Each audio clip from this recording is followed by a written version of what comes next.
Halo teman-teman, kembali lagi bersama saya Vina Ferial Valida.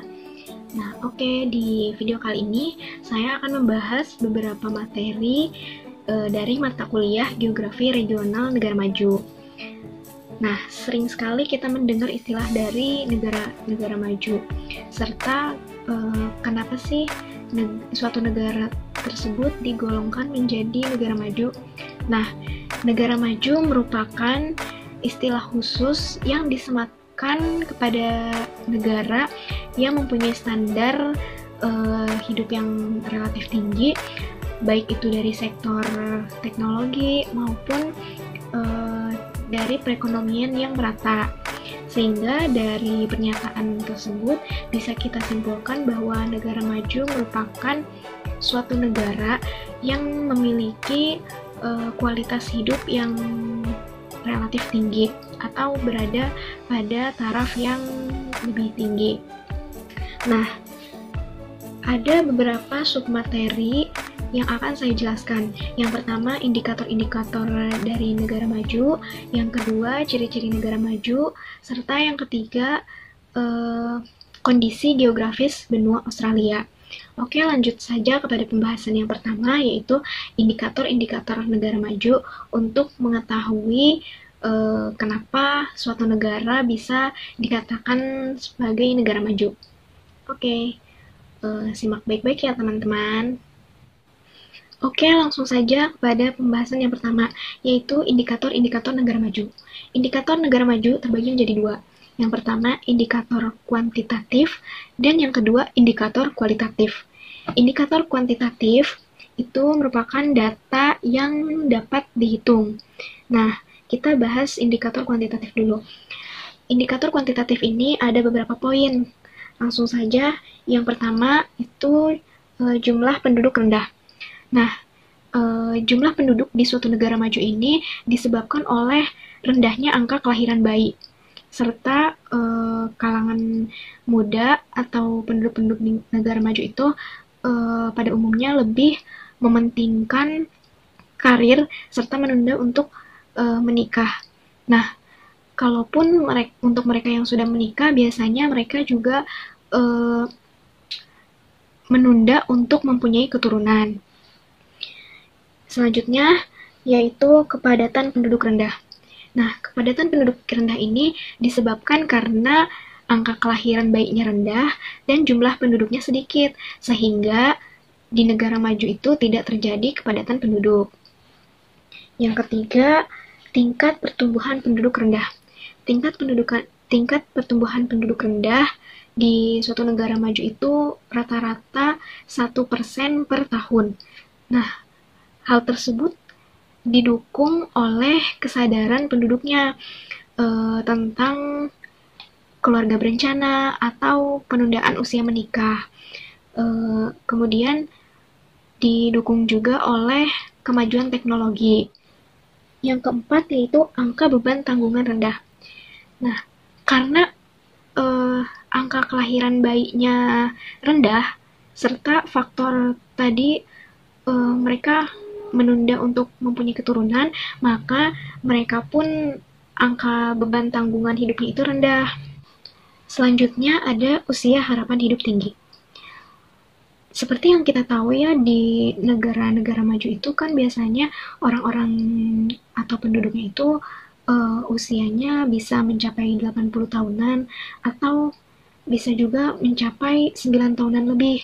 Nah, mereka juga yang sudah berumur tidak produktif lagi, ada pula yang masih melakukan aktivitas-aktivitas yang produktif gitu. Nah, usia harapan hidup ini merupakan ukuran keseluruhan dari kualitas hidup serta kualitas kesehatan di suatu negara. Jadi, apabila usia harapan atau angka harapan hidupnya itu tinggi, pasti kualitas kesehatannya juga tinggi di suatu negara tersebut. Yang terakhir ada pendapatan per kapita penduduk tinggi. Karena negara maju itu mampu mengolah sumber daya alam dengan baik, sehingga mereka juga mempunyai penghasilan yang tinggi, dan juga masyarakatnya itu tidak bergantung kepada pertanian pokok, melainkan mereka bergantung dari sektor perindustrian dan juga jasa. Nah, itu merupakan indikator kuantitatif. Sebelum kita masuk ke pembahasan indikator kualitatif, ada tabel dari indikator kuantitatif. Nah, ini merupakan tabel indikator kuantitatif perbandingan antara negara maju dan juga negara berkembang. Oke, bisa dilihat ya. Jadi, di sini ada perbandingan pendapatan per kapita, pertumbuhan penduduk, angka kematian bayi, angka kelahiran per 1000 penduduk, juga usia harapan hidup. Nah, pendapatan per kapita di negara maju itu 27.790 US dollar. Sedangkan negara berkembang 4.950 US dollar. Nah, rata-rata dunianya 9.190. Jadi jelas dapat dilihat bahwa negara maju ini pendapatan per kapitanya lebih tinggi daripada negara berkembang. Yang kedua ada pertumbuhan penduduk. Pertumbuhan penduduk di negara maju itu hanya 0,1%, sedangkan di negara berkembang 1,5%. Rata-rata dunianya yaitu 1,2%. Nah, negara maju itu lebih sedikit daripada negara berkembang, sedangkan negara berkembang itu sudah melewati dari rata-rata dunia. Angka kematian bayi di negara maju kurang dari 6%, sedangkan di negara berkembang itu angka kematian bayinya 57 dan rata-rata dunianya itu 52.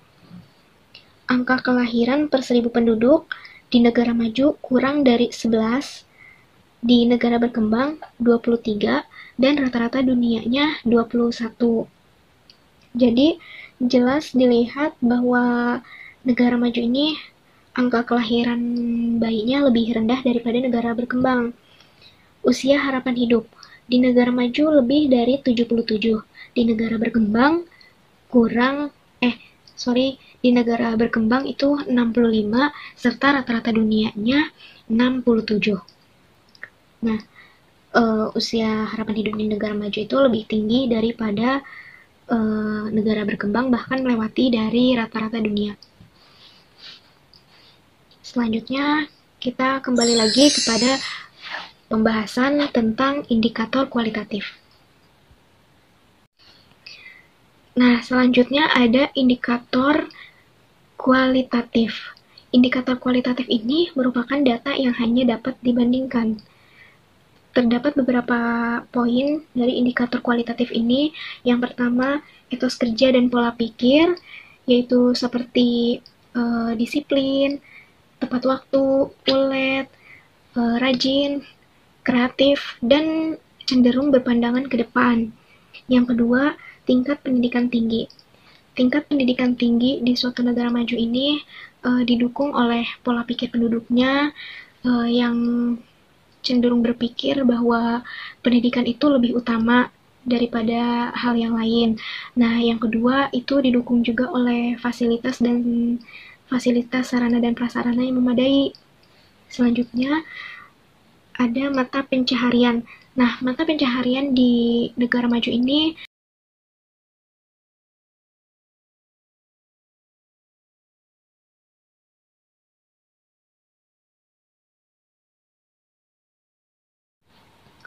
Oke, yang selanjutnya saya akan membahas tentang ciri-ciri negara maju.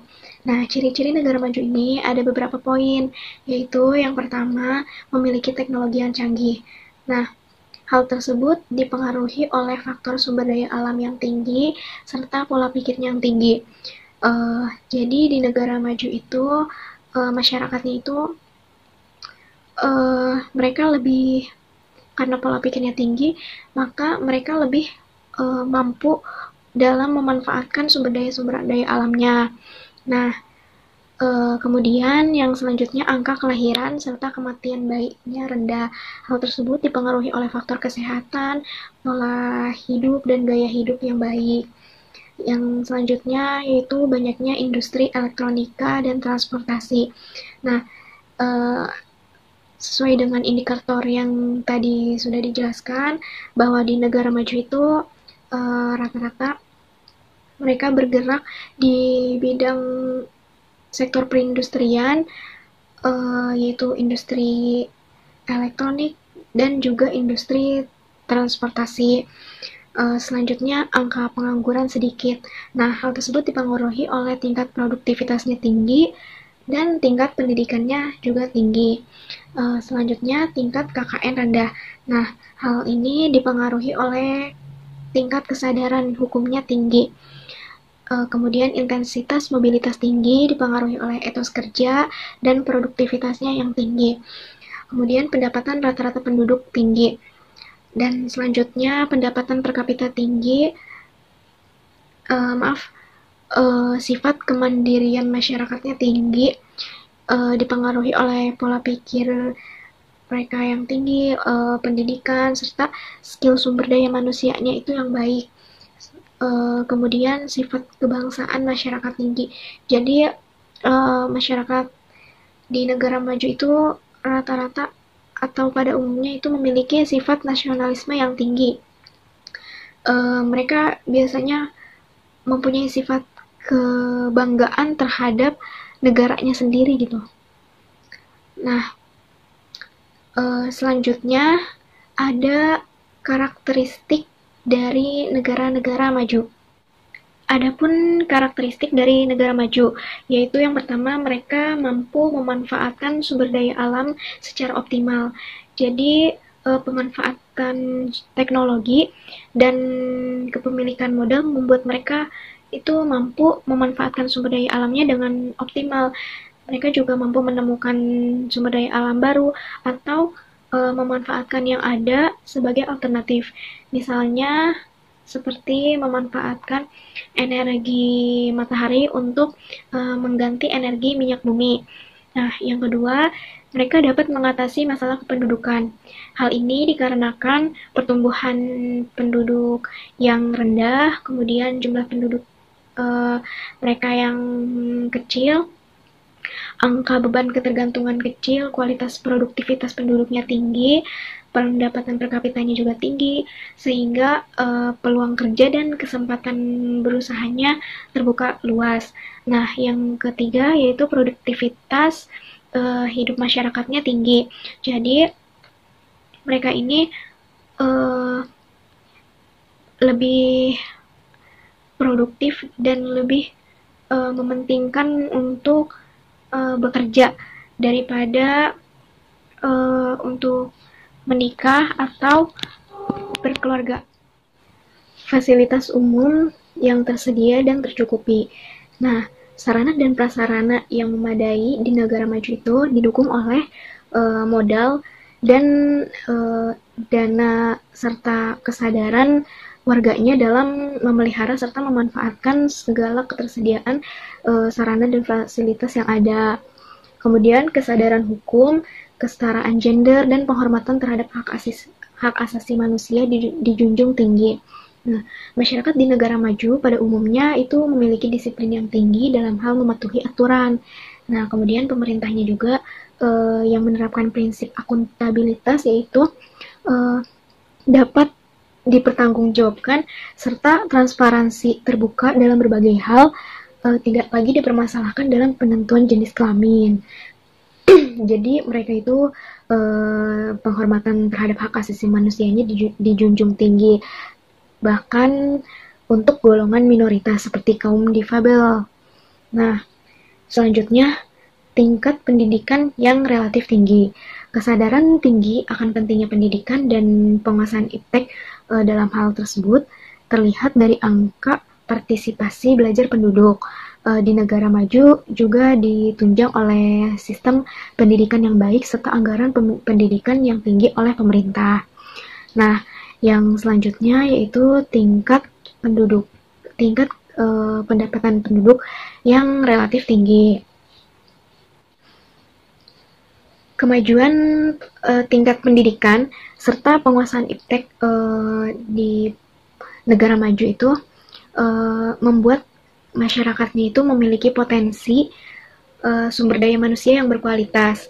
Nah, hal demikian membuat negara maju itu tidak menggantungkan lagi pada sektor pertanian, tetapi lebih menggantungkan kepada sektor perindustrian, sektor jasa, dan perdagangan.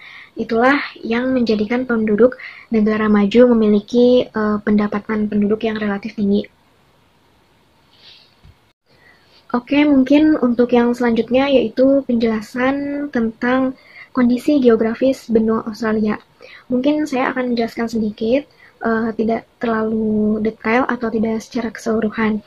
Nah, untuk yang pertama yaitu penjelasan makna bendera Australia.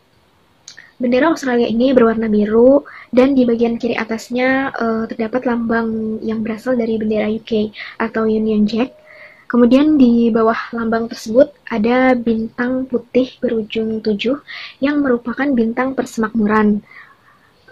Kemudian yang mewakili 6 negara bagian dan daerah-daerah khusus yang membentuk persemakmuran Australia. Di sebelah kanan bendera tersebut terdapat konstelasi bintang pari yang merupakan konstelasi salah satu atau susunan bintang terkemuka di bagian selatan angkasa. Dapat dilihat dari Indonesia dan tampak rendah.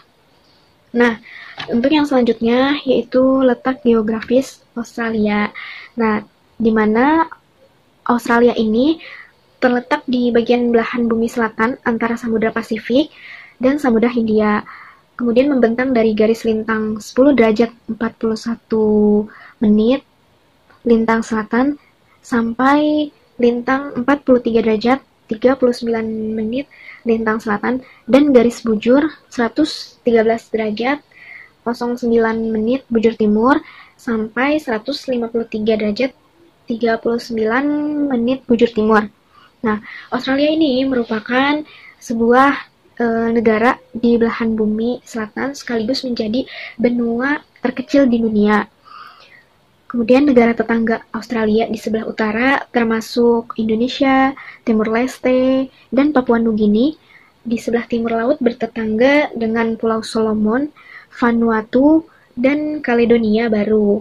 Di sebelah tenggaranya bertetangga dengan Selandia Baru. Nah, kemudian negara Australia ini mempunyai 8 negara bagian yang terdiri dari negara bagian dan wilayah kekuasaannya, yaitu yang pertama ada Australia Barat dengan ibu kotanya Perth, Queensland dengan ibu kotanya Brisbane, Australia Utara dengan ibu kotanya Darwin, Australia Selatan ibu kotanya Adelaide, yang kelima New South Wales ibu kotanya Sydney, Victoria ibu kotanya Melbourne, Tasmania Hobart, dan ibu kota Australia yaitu Canberra. Flora dan fauna di Australia. Flora yaitu pohon kayu eukaliptus dan pohon kayu akasia merupakan tanaman yang paling umum dijumpai di Australia. Nah, tanaman-tanaman ini dapat dijumpai di tempat-tempat yang iklimnya berlainan, seperti daerah beriklim panas, padang pasir, dan di daerah bersalju. Kemudian faunanya, hewan Australia yang paling terkenal itu adalah hewan marsupial atau berkantung yang biasa disebut kanguru dan koala.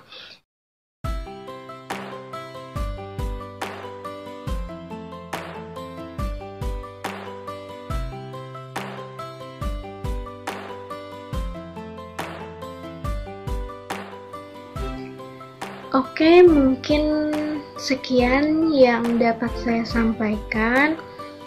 Mohon maaf apabila kurang detail atau tidak secara keseluruhan karena banyak sekali pembahasannya. Kurang lebihnya mohon maaf. Wassalamualaikum warahmatullahi wabarakatuh.